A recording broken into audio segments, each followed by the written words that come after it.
আসসালামু আলাইকুম প্রিয় দর্শক, আমরা আজকে এই ভিডিওতে জানবো বাংলাদেশ থেকে জাপান যেতে কত লক্ষ টাকা পড়ে। তো প্রিয় দর্শক, ভিডিওটি শুরু করার পূর্বে আপনারা আমাদের চ্যানেলে নতুন হয়ে থাকলে অনুগ্রহ করে আমাদের চ্যানেলটিকে সাবস্ক্রাইব করে পাশে থাকা বেল আইকনটি অল করে রাখুন। বাংলাদেশ থেকে 2025 সালে জাপান যেতে কত লক্ষ টাকা পড়ে? বাংলাদেশ থেকে 2025 সালে জাপান যেতে প্রায় 3 লক্ষ টাকা থেকে শুরু করে 4 লক্ষ টাকার মতো লাগে। প্রিয় দর্শক, আপনারা জানতে চান ফ্লাইট খরচ কত? জাপান যেতে ফ্লাইট খরচ প্রায় 1,50,000 টাকা থেকে শুরু করে 2,50,000 টাকার মধ্যে পড়ে। এটি সাধারণত বাংলাদেশ ঢাকা থেকে দোহা অথবা সিঙ্গাপুর হয়ে জাপান নিয়ে যাবে।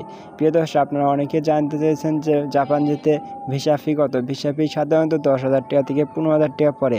1 সপ্তাহের জন্য জাপান থাকতে হলে আপনাদের হোটেল ও খাওয়া দাওয়া খরচ পড়বে প্রায় 1 লক্ষ টাকা থেকে শুরু করে 1,50,000 টাকার মতো। তো প্রিয় দর্শক, আপনারা যে মাধ্যমে যান না কেন সরকারি মাধ্যমে আবেদন করার চেষ্টা করবেন, এতে খরচ কম পড়বে। বিশ্বস্ত এজেন্সি ব্যবহার করবেন এবং ব্যাংকে পর্যাপ্ত পরিমাণ টাকা নিয়ে যাওয়ার চেষ্টা করবেন।